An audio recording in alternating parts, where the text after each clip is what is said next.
Welcome to Speaking from Experience from the team at CorticoX, an experience-led transformation firm helping companies unlock growth by aligning strategy, technology, and human-centered design.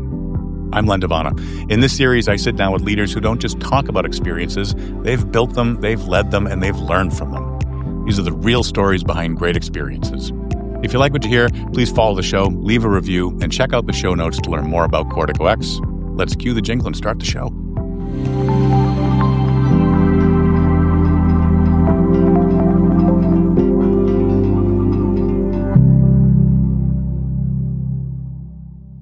Our guest today has built and led complex data organizations across healthcare, biotech, infrastructure, and now gaming. As Chief Data Officer at Entain, Philipp is driving one of the boldest transformations in the FTSE 100, rethinking how insights, AI, and infrastructure power a global entertainment brand. For context, Entain is one of the world's largest sports betting and gaming groups, operating in over 30 markets with a focus on tech-driven, responsible play. Perry, welcome to Speaking from Experience. Thank you for having me. It's a pleasure to be friend. Let's jump right into it. I would love for our viewers that don't know Entain, maybe just start by introducing the brand for us.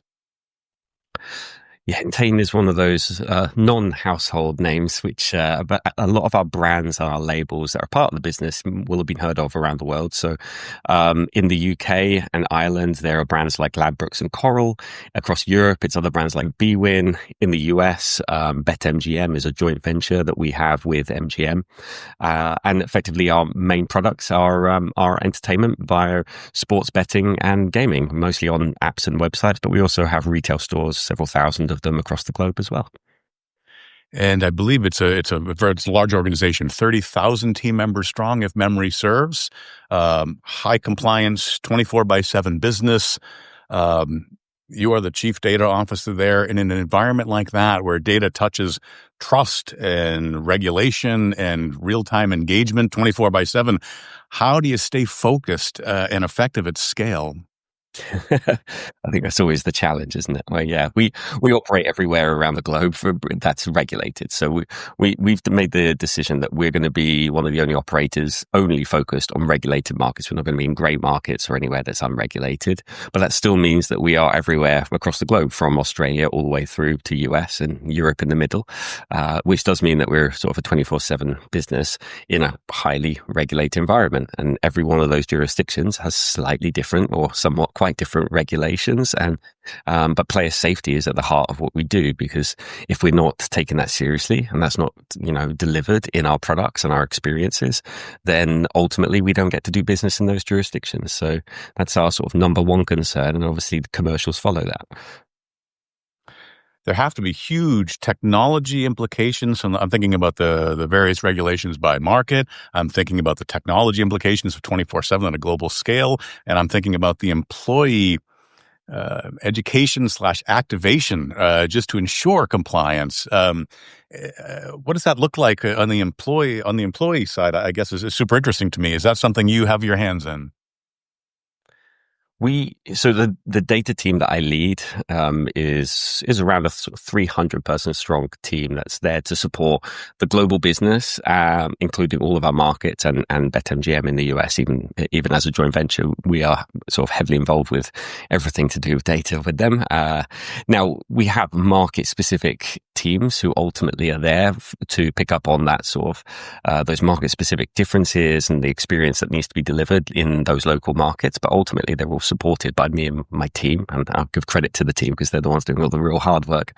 But effectively, we have to, as the data office, we have to provide everything from start to finish, whether that's clickstream data and behavioral web tracking, all the way through to regulatory reporting with data warehousing and architecture, analytics, AI, and data science, and everything in between that allows those to work. So, we are there to be able to ensure that our colleagues who work on the product and tech side of things and the commercial and marketing side of things, that they have the insights, the data, and the intelligence to be able to kind of go and move forward with decision making that drives better customer experiences, better commercial outcomes, and keeps our business moving.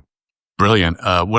So I've spent my career in customer experience, and one of the things I learned early on was that you can never, especially globally, you can never truly control, for lack of a better term, customer experience at scale. But what you can do is you can enable excellence.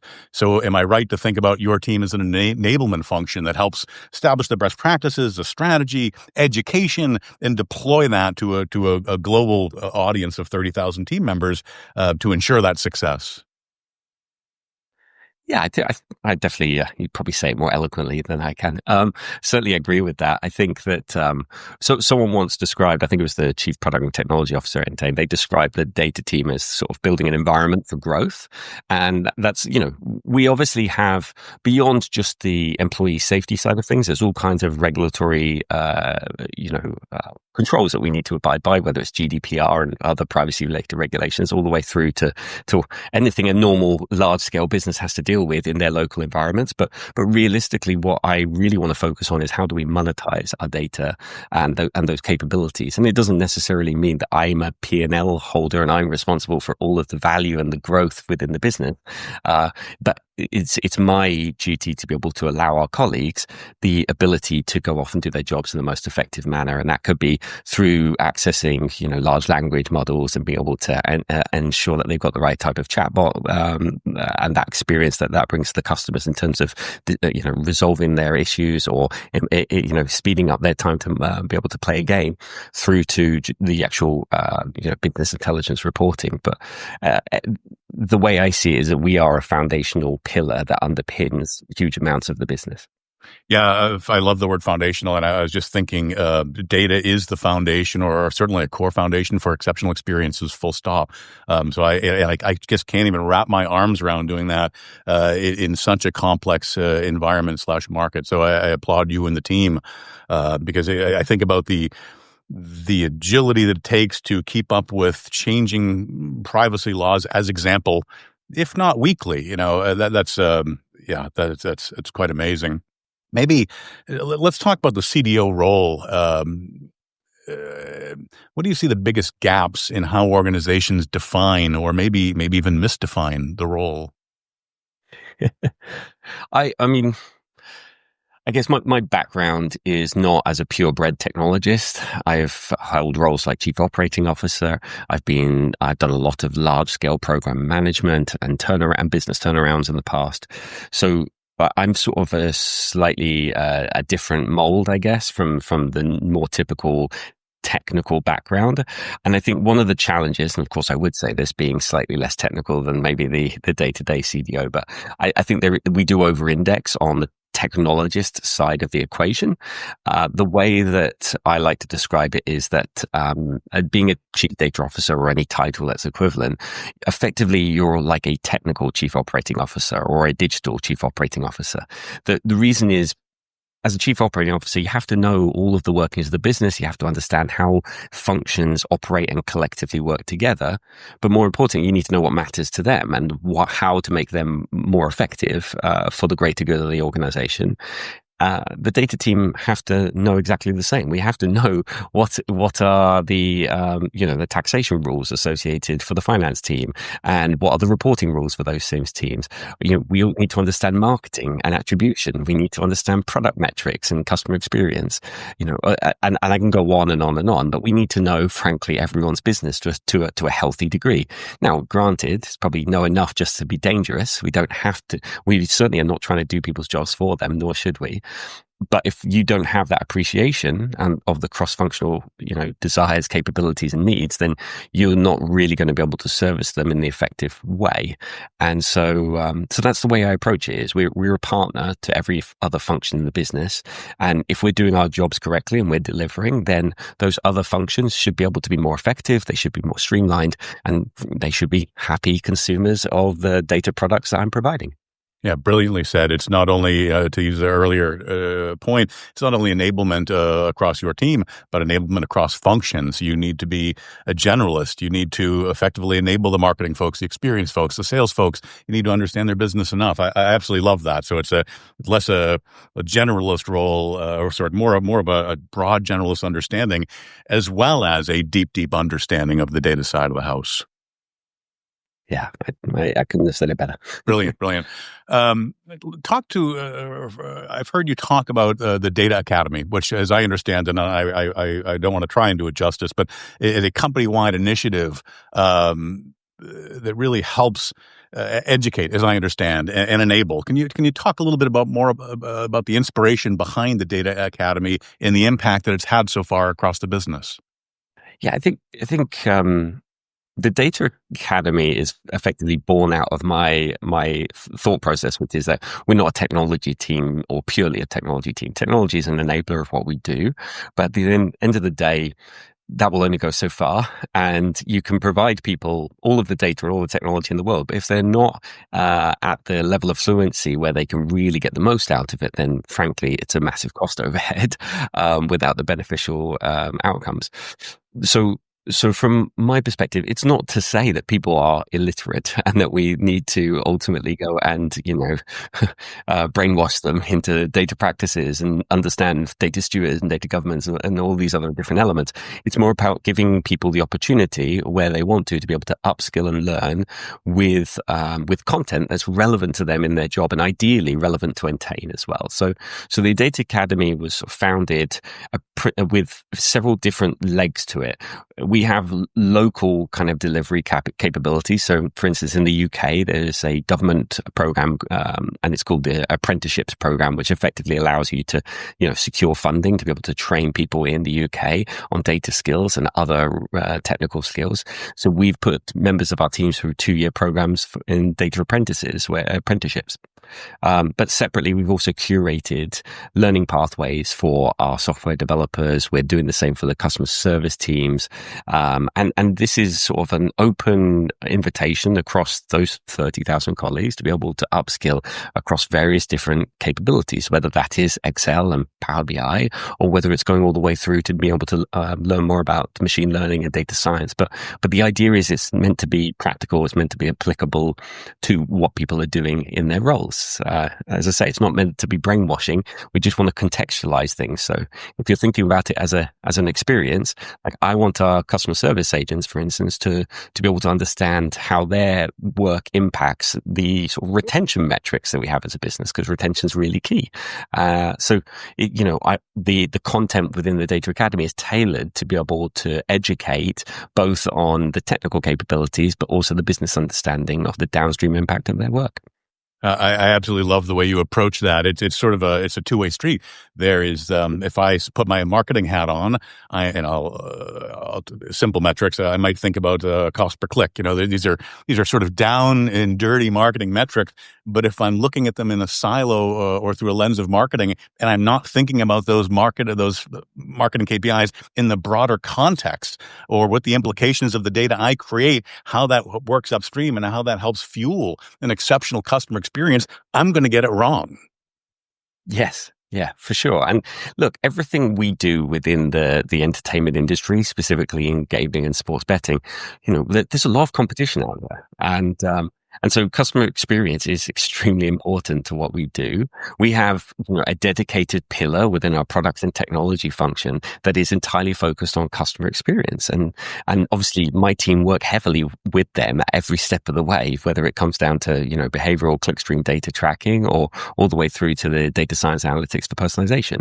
But that fundamentally, if we're not providing a positive customer experience all the way from acquisition, engagement, and then through to hopefully not losing them if they need to contact customer service, and then we win in the markets that we're placed in. We have a very strong product. Otherwise, we just need to make sure that we continue to improve the customer experience as we go, because it never really ends. There's no finish line. I am just such a fan of the way you and your team are thinking about this and the organization's thinking about this. So often we see organizations fall into a siloed mentality, and the data gang is over there doing their thing and marketing and sales and service and so on. But deconstructing those silos and looking at the experience through the lens of the customer, absolutely brilliant. Cheers to you and the team. More organizations need to do that. I think I think the challenge is always that we're a supporting function. Ultimately, there are some of our products, our data products, will come closer to touching the customers, like on the personalization side of things and other areas. But realistically speaking, we're there to try and help everyone else be the best form that they can be. And but equally, if we're under delivering, then we're really penalizing our peers and our colleagues. So realistically speaking, that's one of the challenges, because we don't necessarily get to a proportion, this amount of revenue or growth has directly been delivered by the data team, but we should be able to partner with people around the business to say, collectively we've managed to identify there's these opportunities, we've gone after them, and it was proven that there was this benefit. And I think that's one of the challenges, making sure that we partner with people on that journey and don't try to be seen as taking credit for it, but equally we try and provide people the best information they can to make the best decisions they can at the right time. Brilliant.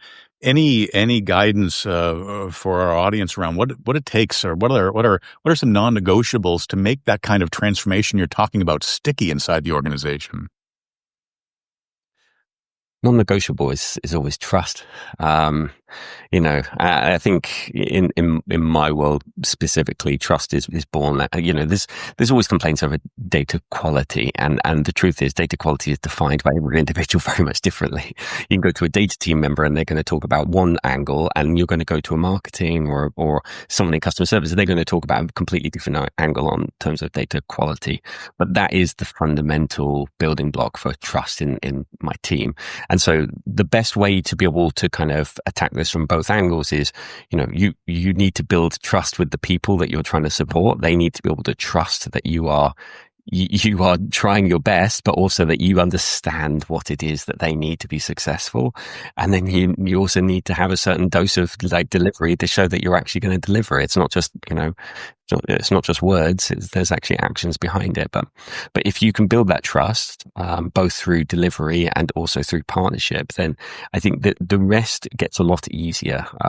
Doesn't mean it's easy, and it doesn't mean that it's delivered in no time at all, but it gives you the breathing room to do things properly. And the problem with our world is there's lots of ways to do shortcuts, but they often lead to a lot of technology, process, or just data debt, as we call it. And once that goes on your credit card, it's exceptionally hard to pay down. And a lot of my peers in the industry, they unfortunately be in a situation where they've either inherited or grown that debt themselves internally in their organizations, and they don't get the runway from which to clear it. So that's sort of my perspective, is there'll always be a certain amount of debt. It's unavoidable. If you build something, you have to maintain it, and eventually it has a life cycle where it goes away one day and it needs to be replaced or in some other derivative of that. But yeah, from my perspective, it ultimately all boils down to trust. You make me think of a crew team, a row team. Everyone rowing has their head down, and they are trusting the person calling the shots, issuing the directions, but they are all rowing in unison. It is a team sport. There's an element of trust, and there is a heavy element of collaboration in every move we make. I love it. I'm going to pivot here, but I'm going to do just a little bit of housekeeping first for folks listening or watching.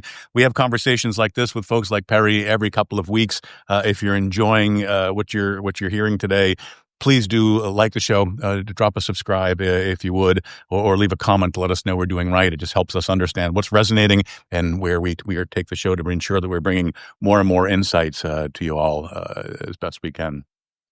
Perry, let me talk a little bit about the Enterprise Data Management Council. You've played a key role in defining data excellence industry-wide through the EDMC. What does data excellence actually look like in practice? Yeah, what does it look like in practice? That's a good question. I think so. We have partnered with the EDM Council for some time now, for the last couple of years. When one of the first sort of large scale initiatives I did when I came on board was I partnered with the likes of Cortico X to be able to do a DCAM assessment, understand the capabilities within our organization, within the organization I was sort of inheriting, to understand where there were weaknesses, where there were strengths, and obviously that comes out with an assessment from third parties. So you get to take that, look at that, and say, well, which pieces of that do I want to tackle, and which are the most valuable for me to tackle? You don't go after the whole pie. You go after the pieces that are really going to drive engagement, drive value, drive business results. But throughout that process, we started that, and then we've partnered with the EDM Council to be able to launch the Data Excellence Program, which at the moment that started last year in 2024. And with a select group of EDM Council members, including Entain, and the idea being that we can actually get validation for the capabilities that we're building, and through getting assessed, you can unlock a gold, platinum, or diamond related level that is sort of an external validation of the hard work of the team, but also your capabilities within the organization. And I think it's important because it's very easy to work for years or something within the data sphere, but we need to make sure that frankly, it is moving things in the right direction. And we give a bit of a North Star for team members and colleagues to be able to know that what they're doing is certifiably good and actually stands out in the industry as being an example of something positive. So as I say, the 300 colleagues within the data team have been working the last 2 years on hundreds, if not thousands, of initiatives that incrementally and collectively build on all of the capabilities that are defined within the DCAM assessment. And we've now moved ourselves to be able to just recently achieve the gold level, which is, I think we're one of the first to achieve it. I'm sure, and I hope that there'll be many in the future, but it's a real testament to the hard work of the team, and it shows that we are actually delivering, and it's not just all talk, it's not PR. There's actually capabilities there that matter, and I think we're well on our way to platinum. I think that's the next step that we obviously want to be targeting, and I'm sort of confident we'll get there before we get assessed again, and I look forward to that. Data is foundational to everything experience. We've talked about that. I imagine one of the things that comes out of this program, and I'm not a data expert, so I don't want to try and play one on a podcast, but helping organizations avoid data analysis paralysis. I suspect that's one of the top bits, right? We get ourselves so wrapped around everything data that we lose sight of what matters and what drives the business forward. I think you always have sort of two challenges. One is getting data to the right people. So that's the one piece. And then making sure that those people can then make, decisions that make sense. And, that comes down to a little bit of that literacy piece I was talking about earlier. We need enough data to be directionally accurate to make decisions. It's, obviously, there are situations, there are use cases where data has to be, accurate down to the decimal place, and whether that's regulatory reporting, tax, finance, all these sorts of things, absolutely. Like those are non-negotiables. But when it comes down to, deciding on product features, deciding on marketing campaigns, these sorts of things, like we need to make sure that there's trust in the data, and that people then feel comfortable because they trust the data on taking, perhaps an imperfect measure and making a decision on it. A classic example is behavioral clickstream data.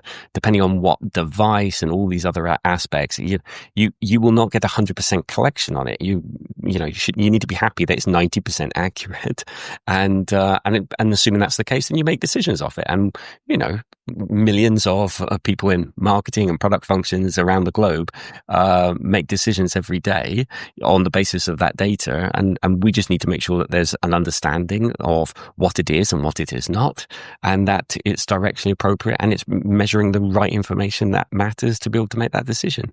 And then theoretically, as long as we've done that, then we should be able to increase the velocity of decision making, but also hopefully narrow down on the accuracy, so that when we are making shots, they're on goal, and that we're not sort of shooting from the hip and it's going off in the wrong direction. And we can minimize those as a place for sort of craziness and innovation, but we just need to make sure that it's disciplined. It's a bold statement. I'll make it. If you don't have command of your data, you probably don't have command of your business. I would highly encourage folks to check out EDMC. We will put the URL up in the webpage here.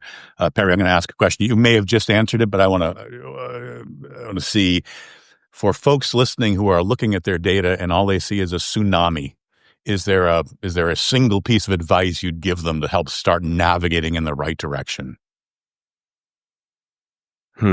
Yeah, that's a interesting one as well. I think I mean, the way I approach everything, and I think it probably applies to this question as well, is you need to start with value.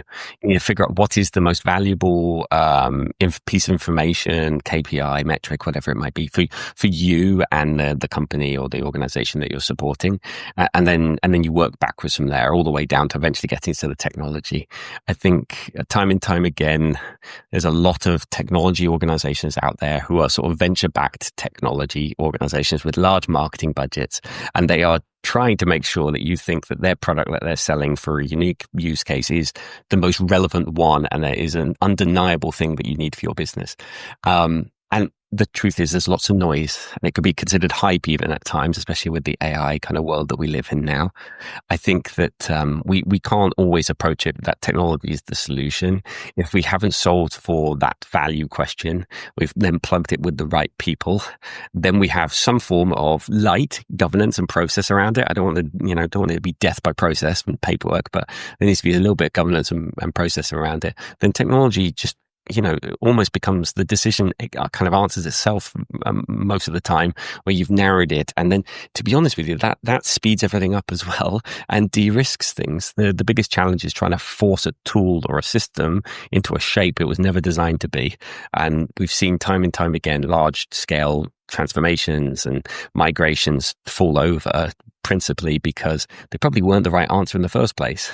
And you're trying to make, a round peg fit every hole out there, and it's not the right answer. So start with value, focus on that. Next come people, everything follows from that. If you haven't got the right people delivering on the right value question, then you may as well stop there.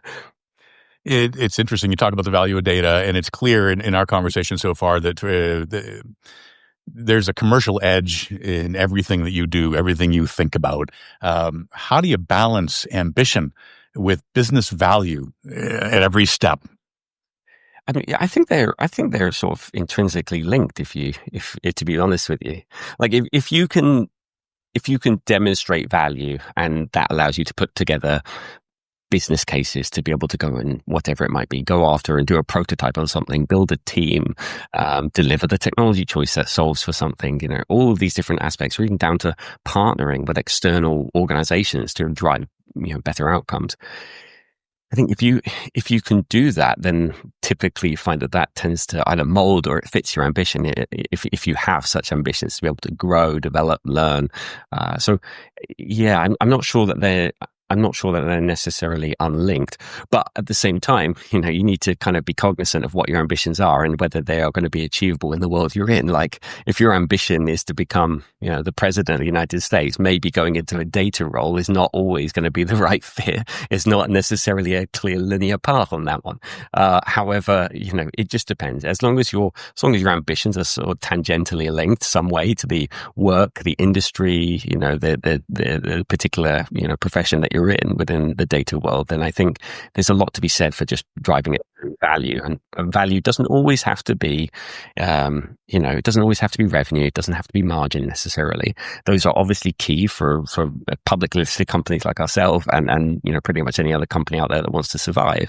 But realistically speaking, it can come down to, do you want to be responsible for educating your peers and your colleagues? Like that ambition to drive a data academy and drive data literacy is still valuable, but you need to focus on how do you get adoption? How does that then deliver results that matter, rather than just being sort of a generic upskilling practice that doesn't really have an end goal in sight. You talked earlier about customer trust, right? An important metric, which is one of those value indicators, right? Customer trust drives loyalty, drives word of mouth. You are operating in one of the most data-rich industries on Earth, one where any misstep can have real consequences. So through the lens of trust, how do you design data-driven experiences that are personalized, yet responsible, but most importantly, trusted? It's it's difficult, isn't it? It's the $1 billion question.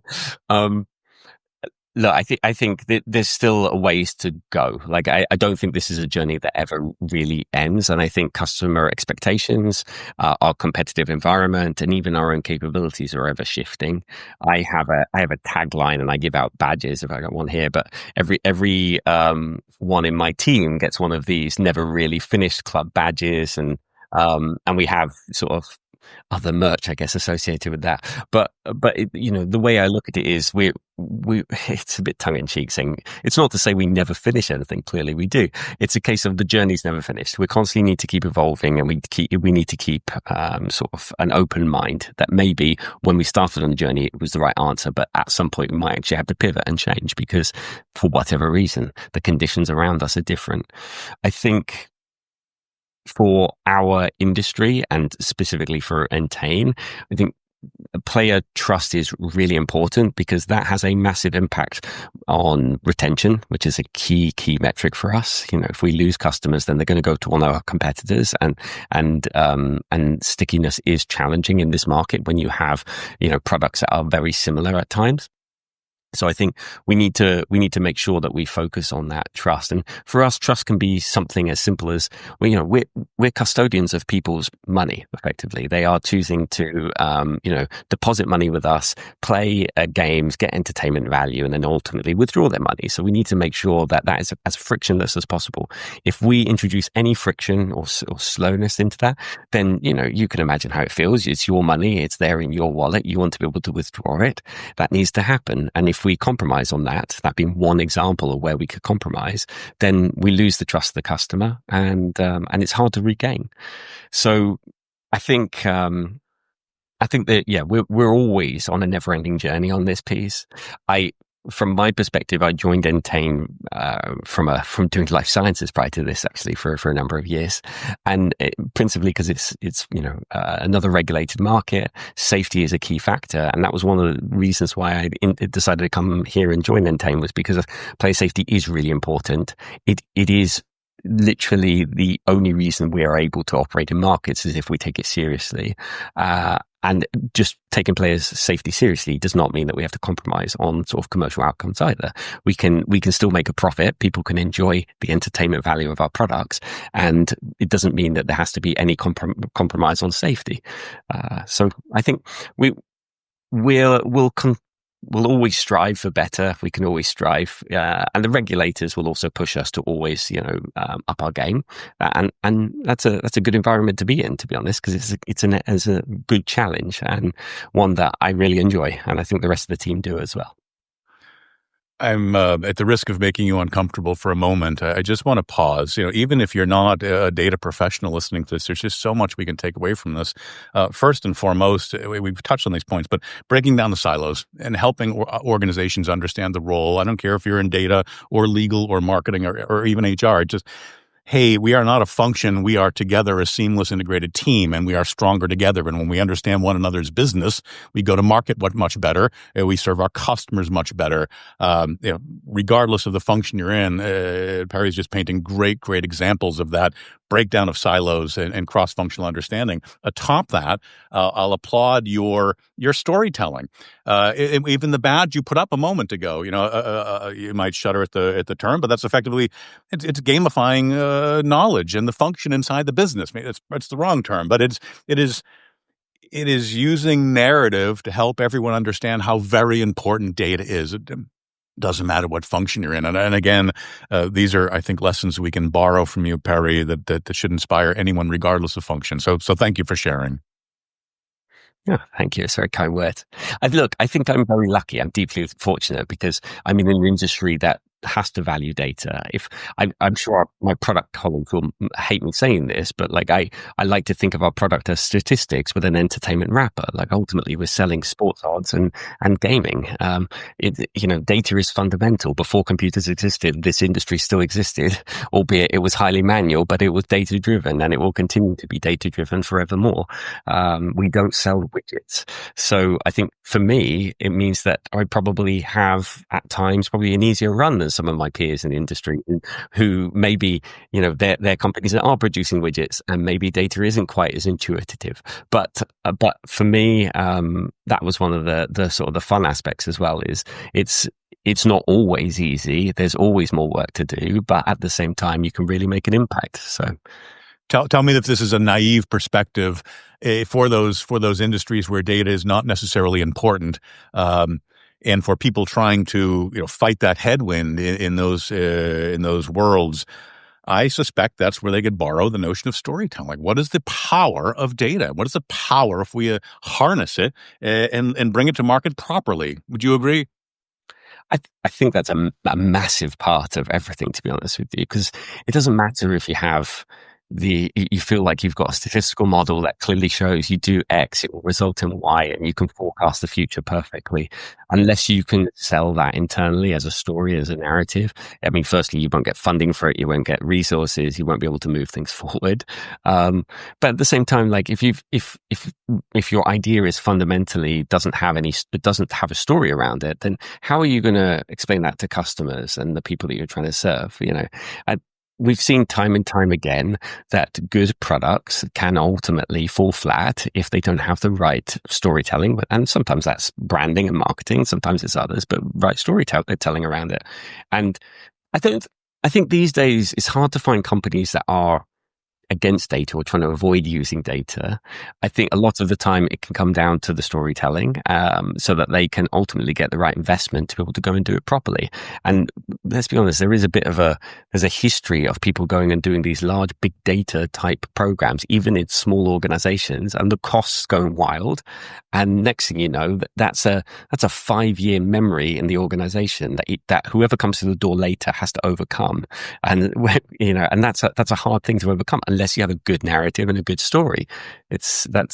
I like to think that's one of the reasons why I've been able to, deliver on promises to my team so that they can then go and deliver the results in what we're trying to achieve. My job is to package everything into a narrative, into a story, make sure that there's a business case around it and that has those elements within it so that we can fund and have the timelines associated to deliver the right things at the right time. Absolutely love it, Perry. I'm going to put a pin in this for the audience. Self-reflection time. What is your narrative? What is your organization's narrative? And how do you tell that story internally and externally? It's just throughout my career been so very, very important. And Perry's just doing a tremendous job reinforcing the notion. So thank you, friend.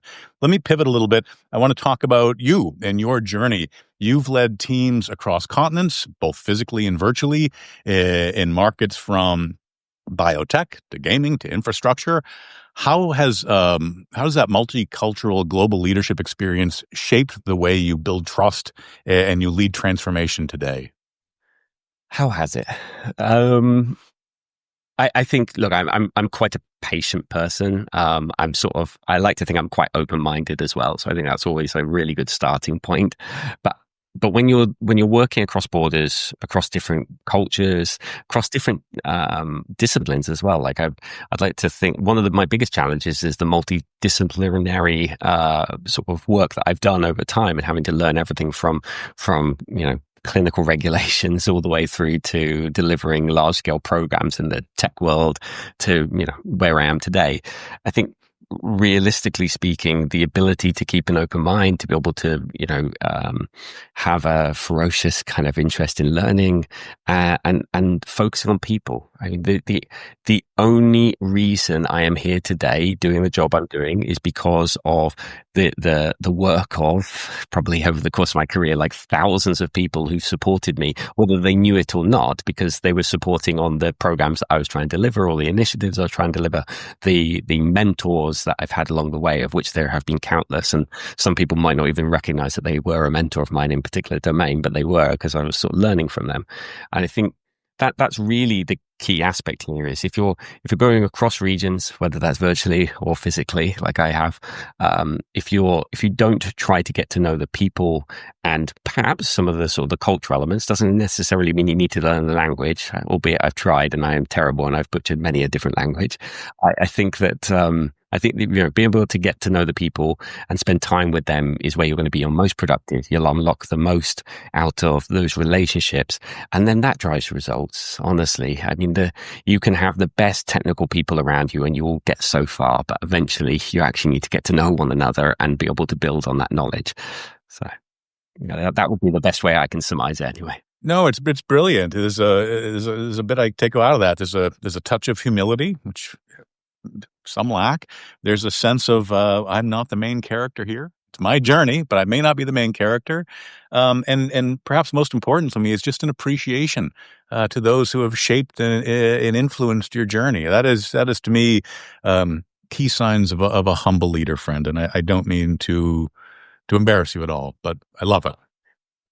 I mean, if it was up to me, I'd just go and, I'd go be a gardener somewhere on my own and just be a bit of an introvert, I think. But the truth is, I like to see the outcomes of all this work. And I do genuinely like people and I like spending time with them.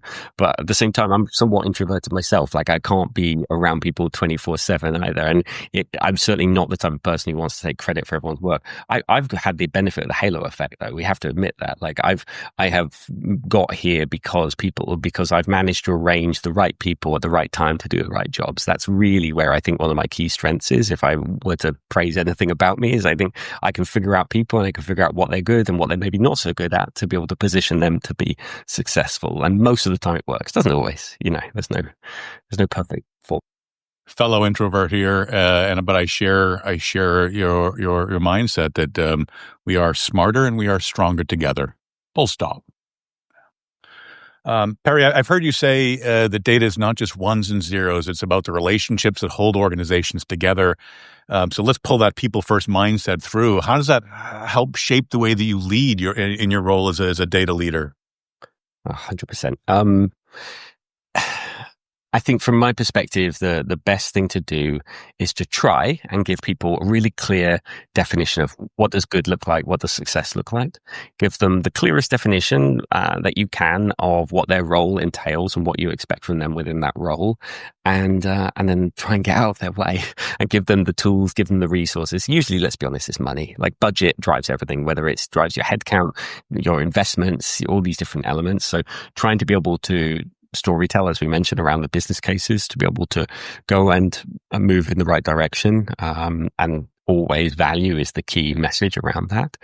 But I think realistically speaking, if I trust that I've put in place those people to do those roles, then I need to get out of their way because they're going to be better than me at it. I mean, that's the aspiration, is always to have people who are stronger in the domains they're working than myself.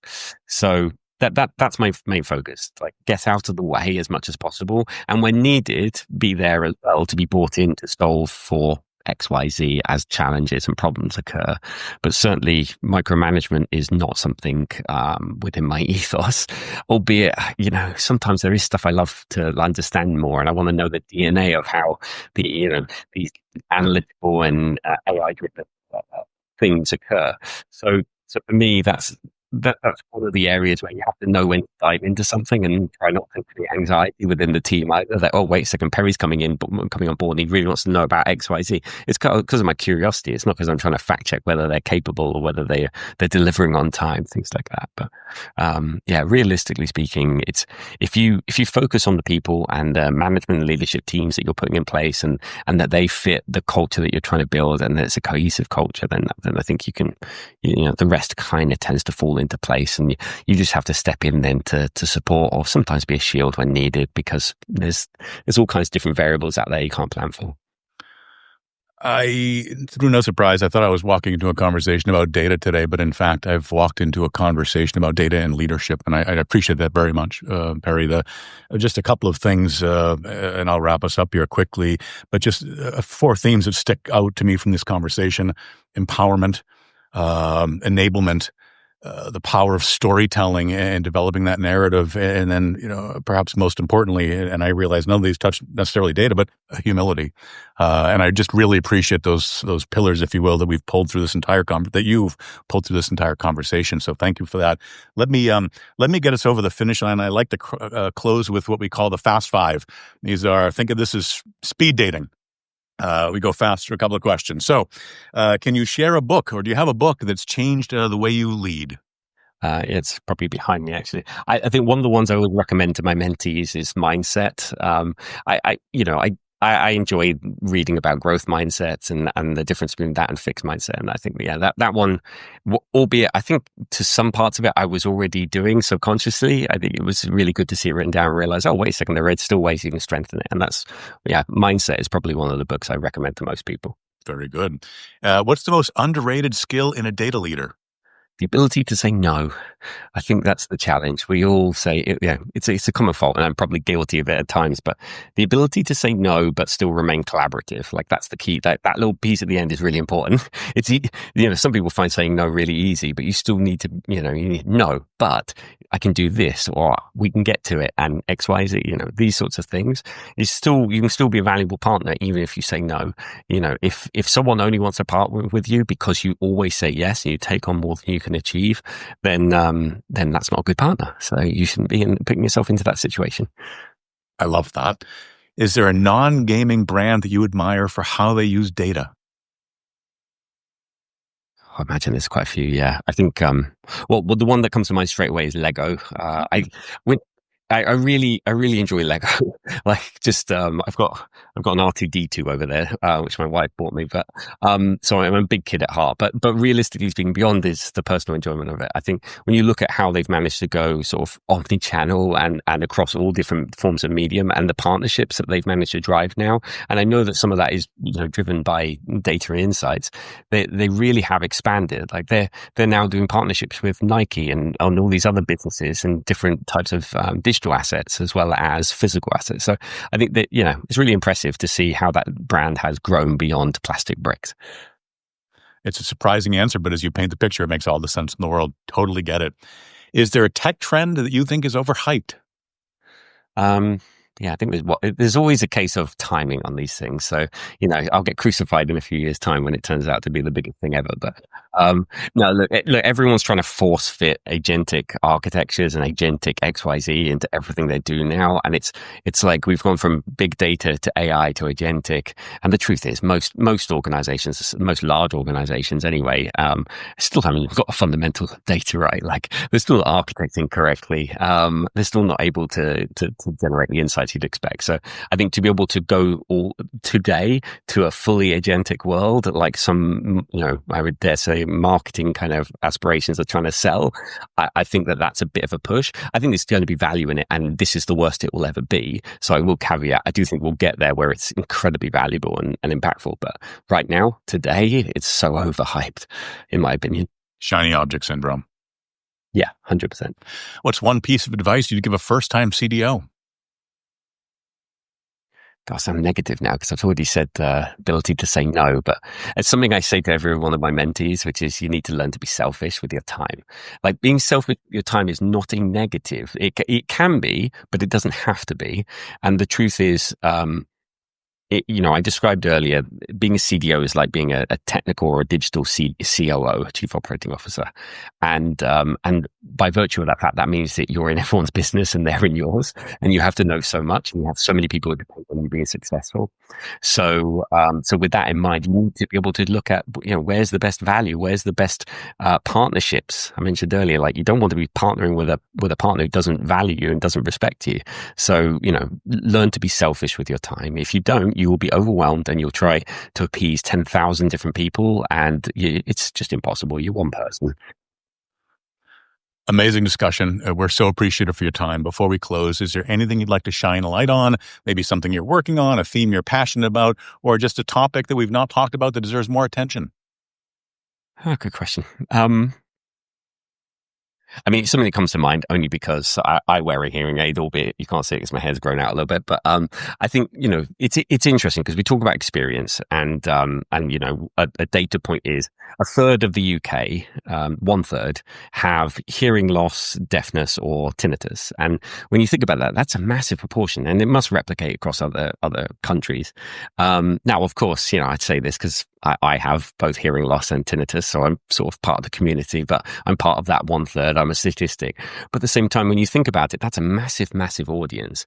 And then if you think about it from the experiential point of view, that affects how people experience the world around them and products and services and other capabilities.